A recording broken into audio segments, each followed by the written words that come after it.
Good morning students. This is maths lecture for class 12th students. Today we will discuss composite function and invertible function.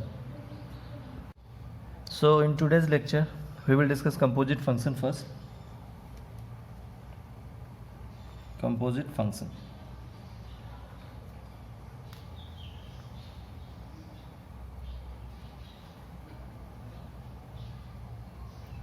देखो ये composite function में क्या होता है, हमारे पास कोई दो फंक्शन गिवन होते हैं. सपोज एक फंक्शन f है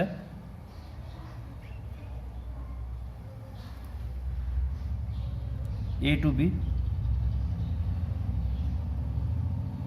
कोई फंक्शन f है a टू b.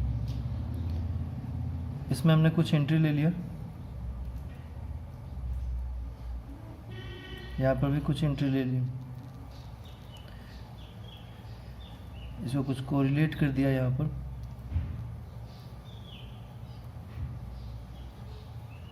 फिर मैंने एक दूसरा फंक्शन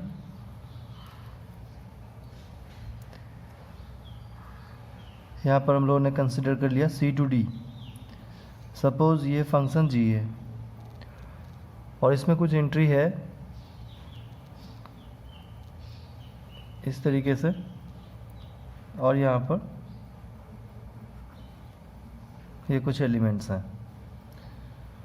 तो इसको हम लोग इस तरीके से कोरिलेट करा दिया. तो we have a function f from a to b and we have a function g from c to d. Okay, ये दो फंक्शन गिवन है. इतनी बात तो समझ में आ रही होगी. ये फंक्शन है f a टू b, ये फंक्शन है g c टू d. अच्छा, ये जो फंक्शन है a टू b, इसमें हम लोग अब ये भी समझ सकते हैं कि फंक्शन f का डोमेन सेट कौन है, a है या b है. तो फंक्शन f का जो डोमेन सेट है वो a है और को डोमेन सेट b है. सिमिलरली फंक्शन g के लिए डोमेन सेट c और d में कौन है, तो डोमेन सेट c है और को डोमेन सेट d है. ओके, तो अब हमें लिखना है, अब हमें यहाँ पर समझना है g of fx,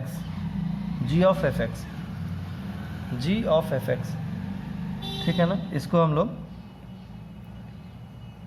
g of f भी बोलते हैं, g ऑफ f, या इसको g ऑफ fx ऐसे भी लिख सकते हैं, या g ऑफ f, ठीक, वो तो लिख ही दिया. ठीक है, g ऑफ fx ही, हाँ g ऑफ f तो लिख दिया, ठीक है ना. g of fx equals to g of f equals to g of fx, g of f. तो इस तरीके से हम लोग इसको लिख सकते हैं, इन नामों से लिख सकते हैं. अब देखो, अगर हमें यहाँ पर g ऑफ fx लिखना है, g ऑफ fx, तो कैसे स्टार्ट करेंगे. ये x क्या है, अगर आप अंदर से देखें तो ये x फंक्शन f की एंट्री है. फंक्शन f के लिए इनपुट है और इनपुट को हम लोग क्या बोलते हैं, डोमेन, और आउटपुट को रेंज बोलते हैं. तो कोई भी फंक्शन है, जैसे ये कोई फंक्शन है f ऑफ x, यहाँ पर कुछ लिखा हुआ है x square plus 2x minus 3. तो इनपुट हम लोग ले रहे हैं, इनपुट x, तो इनपुट को क्या बोलते हैं, डोमेन. ये हमें कहाँ मिलेगा, डोमेन सेट में मिलेगा.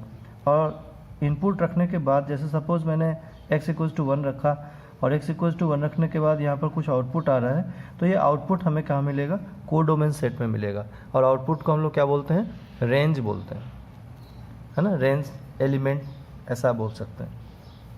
तो यहाँ पर इनपुट 1 है और इनपुट 1 रखने के बाद जो भी आउटपुट आ रहा है that is our range element. ठीक है, वो रेंज का एलिमेंट हुआ, रेंज का पार्ट है फंक्शन के लिए. तो ये इनपुट है. यहाँ देखो, ये function g of f of x ऐसे बोलते हैं, g of f of x. तो ये x क्या है, इनपुट है. किसके लिए, किसका इनपुट है, पहले तो ये f का इनपुट है, एंड ओवरऑल ये g ऑफ fx का, g ऑफ fx के लिए इनपुट है. जब तक हमें इनपुट रखेंगे नहीं, हमें कुछ ना कुछ आउटपुट यहाँ पर नहीं मिलेगा। तो ये इनपुट है जी ऑफ एफ एक्स का। बट अगर सिर्फ हम अंदर एफ ऑफ एक्स पर देखें तो ये इनपुट है एफ का। इनपुट है एफ का मतलब डोमेन है एफ का। तो एफ का डोमेन कहाँ पर है ढूंढो, ये फंक्शन एफ है, इसका डोमेन कहाँ है, सेट ए, ये डोमेन है। तो एफ के लिए इनपुट क्या क्या हो सकता है, A B C and D. तो आप एक एक करके यहाँ पर इनपुट लो। G of F of X की जगह पर पहले हमने ए रखा, G of F of A बंद कर दिया। अब देखो एफ ऑफ ए क्या है, तो अगर हमने ए रखा तो एफ ऑफ ए कितना आता है, 1 आता है। G of F of A G of 1। So what is G of 1 now, what is G of 1। अब जी में आ जाते हैं, तो जी ऑफ 1 की बात हो रही है, तो G of 1 is W, this is 1 and G of 1 is W, this is 3, G of 3 is X, this is 4 and G of 4 is Y, this is 5, g of 5 is y. Okay, so what is g of 1 here, g of 1 is w. Is that clear? Now again we will write b, g of f b, g of f b, ठीक है। x की all possible values हमें यहाँ पर लेनी है, तो all possible values A B C D है, 1 by 1 कंसिडर कर रहे हैं। तो g of f of b, तो f of b is 2, g of 2। अब आप ढूंढो जी ऑफ 2 कितना है, जी ऑफ 2 कितना है, तो यहाँ तो 2 है ही नहीं। सेट जी, ये जो हमारा फंक्शन जी है उसके कोडोमेन सेट के अंदर एंट्री 2 है ही नहीं, तो जी ऑफ 2 नॉट डिफाइंड हो गया। जी ऑफ 2 के लिए हमें कोई वैल्यूज़ यहाँ पर नहीं आ रही है, जी ऑफ 2 नॉट डिफाइंड है, 2 है ही नहीं यहाँ पर अंदर, तो जी ऑफ 2 नॉट डिफाइंड है। आगे बढ़ें, G of F of C, G of F of C, G of F of, देखो F of X, G of F of C, तो एफ ऑफ सी कितना है, 2 है। जी ऑफ 2, ये भी यहाँ 2 नहीं है, तो आप नॉट डिफाइंड लिखेंगे इसको, not defined. And at last will write G of F of D, and what is F of D here, F of D is 3, D F of D is 3, तो G of 3, and what is G of 3 here, G of 3 is X, G of 3 is X. So in this way हमारे पास G of F X ये आ गया है। G of F x लिखना बहुत easy है, आप एक्स की जगह पर देखो, ये इसके ठीक सामने कौन लिखा है, एफ ऑफ एक्स है ये पहले, तो बाद में ये total G of F of X है। तो पहले तो ये एफ ऑफ एक्स है, तो एक्स की पॉसिबल वैल्यूज़ मतलब एक्स की इनपुट क्या है, एफ की इनपुट है, और एफ की इनपुट एफ का डोमेन है, तो वो डोमेन हमने रखा। फिर एफ ऑफ ए आया, एफ ऑफ ए 1 मिला, इसी तरीके से एफ ऑफ बी 2 है, एफ ऑफ सी 2 है, एफ ऑफ डी 3 है। फिर हम लोग जी पर आ गए, जो आउटर फंक्शन है जी ऑफ 1, तो आप जी में देखें जी ऑफ 1 कितना है, डब्ल्यू, जी ऑफ 2 हमें यहाँ नहीं मिला, not defined, G of 2 not defined, and G of 3 is X. So G of F आ गया। अब हमें इस फंक्शन का डोमेन और रेंज लिखना है, जी ऑफ एफ का, जी ऑफ एफ का। तो डोमेन का मतलब क्या होता है समझते हैं। डोमेन का मतलब आप ऐसा नहीं समझोगे कि इस जी के अंदर क्या लिखा है, ये नॉर्मली बच्चे डोमेन का मतलब समझते हैं, अच्छा जी ऑफ एफ एक्स है तो जी के अंदर ये इनपुट लिखा है तो ये डोमेन हो सकता है, नहीं। जी ऑफ एफ एक्स के लिए जो डोमेन होगा वो एक्स की वैल्यूज होगी। तो एक्स की वैल्यूज आपने क्या रखा है, ए बी सी डी, तो इसमें से जहाँ जहाँ पर वैल्यूज डिफाइंड है वो सब डोमेन की एंट्री होगी। चलो लिखते हैं domain of G of F. तो now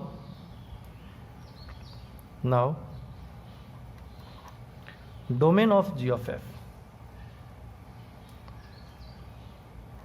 domain of G of F, मैंने डी से दिखाया, डी जी ऑफ एफ का मतलब हो गया domain, D G of F का मतलब है domain of G of F, ठीक है ना।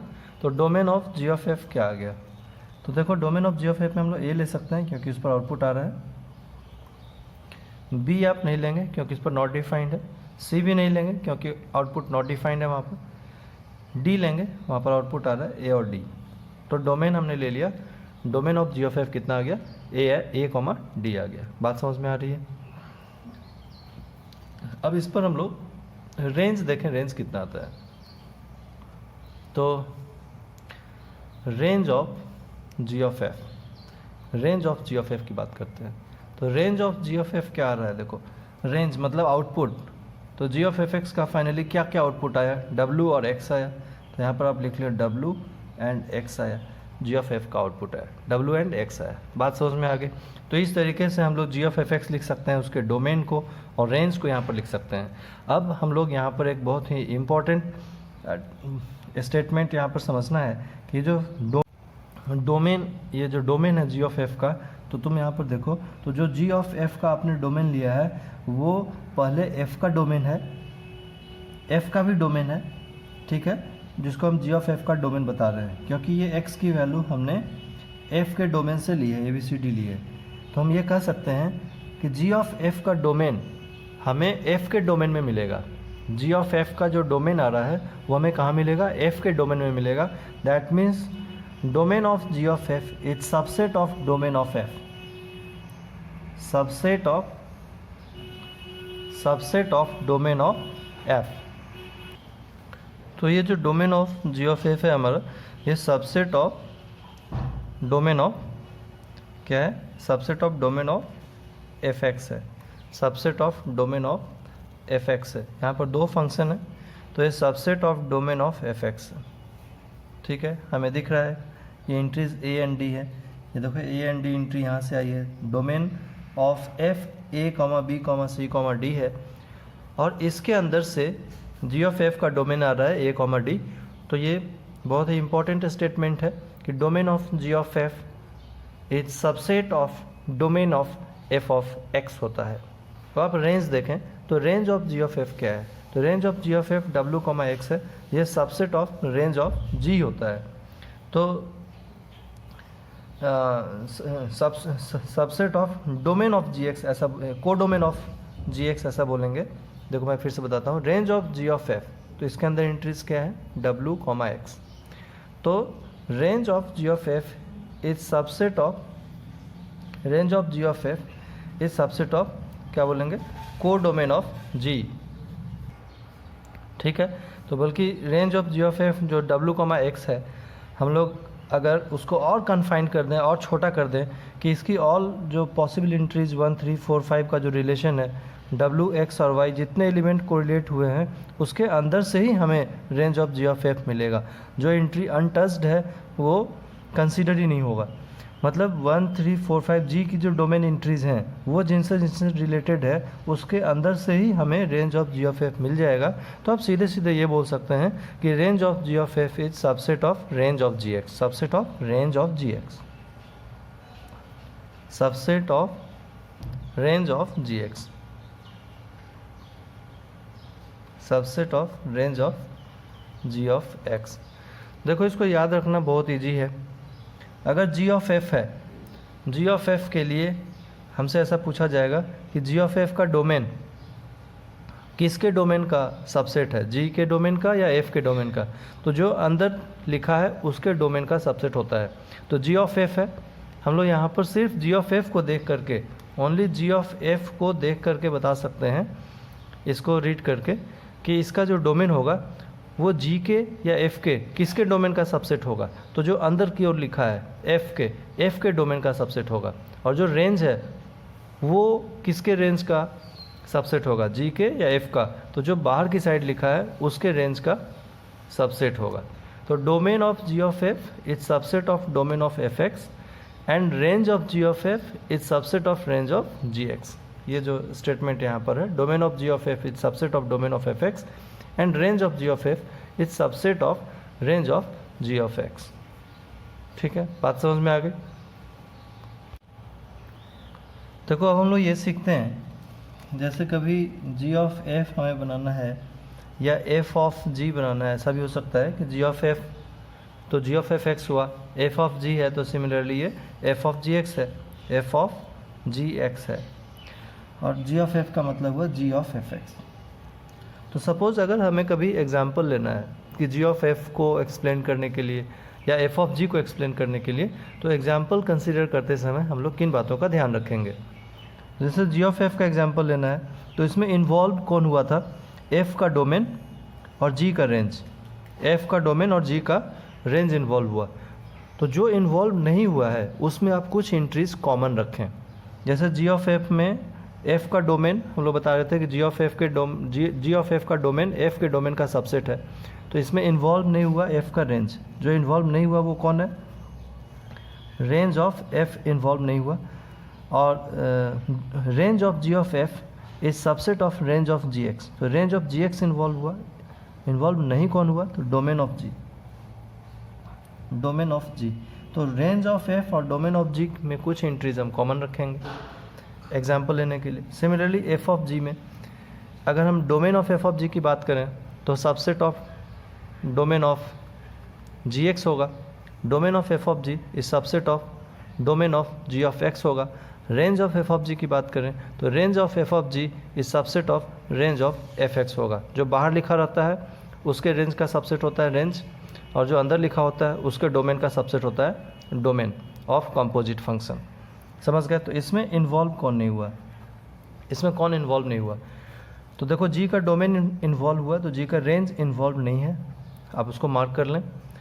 और यहाँ पर एफ़ का रेंज इन्वॉल्व हुआ है, तो एफ़ का डोमेन इन्वॉल्व नहीं हुआ है, डोमेन ऑफ एफ़ इन्वॉल्व नहीं हुआ है। तो जो चीज़ इन्वॉल्व नहीं है उसमें हमें एंट्री कॉमन रखनी है। मान लो अभी हमें एफ ऑफ जी लेना है, हमने कोई फंक्शन एफ़ के लिए यहाँ बना लिया, कोई फंक्शन जी के लिए यहाँ बना लिया। ये जी फंक्शन है, ये एफ फंक्शन है, ए टू बी और सी टू डी। अब हमें रेंज ऑफ जी और डोमेन ऑफ एफ़ में एंट्रीज कॉमन रखनी है। तो हमने डोमेन ऑफ एफ़ ले लिया कुछ ए बी सी डी, और रेंज ऑफ जी कहाँ पर आएगा, इधर आएगा, ये जी है सी टू डी। तो जी जो हमारा सी टू डी है तो इसका रेंज एलिमेंट डी में मिलेगा। तो तुम्हें कहता है कि रेंज ऑफ जी और डोमेन ऑफ एफ में एंट्री कुछ कॉमन रखो। तो डोमेन ऑफ एफ ये है, तो रेंज ऑफ जी में हमने कुछ एंट्रीज ले लिया, suppose A B W X, तो कुछ एंट्रीज कॉमन हो गई। ठीक है, अब इससे हम एफ ऑफ जी पर एलिमेंट्स लिख पाएंगे। यहाँ पर आप कुछ भी ले लो, 1 2 3 4, यहाँ पर भी कुछ भी, जैसे मैंने यहाँ पर कुछ ले लिया अल्फ़ा बीटा गामा, कुछ भी, उससे कोई फ़र्क नहीं पड़ता है। अब हम लोग सपोज इसका कुछ रिलेशन दिखा देते हैं। ठीक है, इसमें हमने कुछ यहाँ पर रिलेशन इसको ऐसे दिखा दिया। ओके, इनको कुछ कोरिलेट कर देते हैं, अल्फ़ा को ए से, बीटा को बी से, मैंने गामा को कोरिलेट कर दिया डब्ल्यू से, ऐसे। तो यहाँ पर एफ ए टू बी है और जी सी टू डी है, हमें लिखना है F of G, F of G लिखना है। तो चलो एफ ऑफ जी लिखते हैं। तो F of G X, F of G X, यहाँ पर एक्स क्या है, जी का डोमेन है, तो जी के डोमेन में जाओ फटाफट। एफ ऑफ जी का डोमेन क्या है, ये alpha beta gamma, G of F of G of alpha. तो F of G of alpha कितना है, ए, तो एफ ऑफ ए कितना आ रहा है, यहाँ एफ के पास आते हैं, एफ ऑफ ए 1 आ रहा है, 1 मिला। ठीक है, हमें लिखना है F of G of X, तो एफ ऑफ जी ऑफ, अब क्या लिखेंगे, बीटा। तो F of G of beta कितना है, G of beta B, F of B, और एफ ऑफ बी कितना आ रहा है 2। फिर आप लिखेंगे F of G of gamma, F of G of gamma, ये कितना आ रहा है W, F of W, F of W अब देखें यहाँ पर डब्लू तो है ही नहीं, मतलब not defined, not defined, F of W not defined. Okay, तो अब हम लोग डोमेन ऑफ एफ ऑफ जी लिखें, domain of F of G. तो एफ ऑफ जी का जो डोमेन है वो क्या आ रहा है, देखो। तो डोमेन मतलब यहाँ पर क्या एंट्री लिया आपने, तो डोमेन आपने एंट्री ली अल्फ़ा बीटा गामा, अल्फ़ा और बीटा, क्योंकि गामा पर तो नॉट डिफाइंड है, तो सिर्फ अल्फ़ा और बीटा हमारे डोमेन में आ गया। तो इसका रेंज क्या होगा, range of F of G. तो range of F of G output क्या आया, 1 and 2, तो 1, 2। अब देखो domain of F of G, तो जो अंदर लिखा होता है उसके डोमेन का सबसेट होता है। तो अंदर कौन लिखा है, जी, तो जी का डोमेन क्या है, अल्फ़ा बीटा गामा। तो हम लोग क्या लिखेंगे, domain of F of G is subset of domain of किसका, जी एक्स। अच्छा, रेंज क्या होता है, range of F of G किसका सबसेट आएगा, तो बाहर की ओर कौन लिखा है, बाहर की ओर एफ लिखा है, तो 1, 2, तो एफ के रेंज से ये आएगा। एफ का रेंज कहाँ है, यहाँ देखो, यहाँ लिखा है 1 2 3 4, तो subset of range of F X. बात समझ में आई, subset of range of F X. तो यहाँ पर मैं तुम्हें ये समझाने की कोशिश कर रहा था कि जो एफ ऑफ जी लिखना है, तो एफ ऑफ जी का एग्जाम्पल आप किस तरीके से बना सकते हैं। तो उसमें जो इन्वॉल्व नहीं हुआ है, मतलब एफ ऑफ जी में डोमेन के लिए जी का डोमेन इन्वॉल्व है, रेंज के लिए एफ का रेंज इन्वॉल्व है। तो इन्वॉल्व कौन नहीं हुआ, इसका डोमेन इन्वॉल्व है तो रेंज ऑफ जी इन्वॉल्व नहीं हुआ, इसका रेंज इन्वॉल्व है तो इसका डोमेन इन्वॉल्व नहीं हुआ। इन दोनों में कुछ एंट्री कॉमन कर लो, डोमेन ऑफ एफ में और रेंज ऑफ जी में कुछ एंट्री कॉमन कर लेंगे तो हमें एफ ऑफ जी में कुछ आउटपुट मिल जाएगा। तो इसको एक्सप्लेन कर सकते हैं हम लोग एग्जांपल लेकर के। सिमिलरली जी ऑफ एफ में जो इन्वॉल्व नहीं है, रेंज ऑफ एफ और डोमेन ऑफ जी, तो ये देखो रेंज ऑफ एफ और डोमेन ऑफ जी में कुछ एंट्रीज हमें कॉमन रखनी पड़ेगी। फर्स्ट सीट पर जो हम लोग एक्सप्लेन किए थे, तो रेंज ऑफ एफ और डोमेन ऑफ जी में कुछ एंट्रीज कॉमन रखनी थी। तो रेंज ऑफ एफ कौन है, ये है, और डोमेन ऑफ जी कौन है, ये है। तो यहाँ पर देखो मैंने 1 और 3 को कॉमन कर लिया था, 1 और 3 को कॉमन कर लिया था। ऐसा करने पर हमें इसका एग्जाम्पल मिल जाता है, कुछ ना कुछ आउटपुट यहाँ पर आ जाता है और उसको एक्सप्लेन कर पाते हैं हम। ओके, आई होप तुम्हें समझ में आया होगा ये कंपोजिट फंक्शन क्या है। फिर हम लोग इस पर आगे डिस्कशन करेंगे। ओके, आज के लिए इतना ही। Thank you.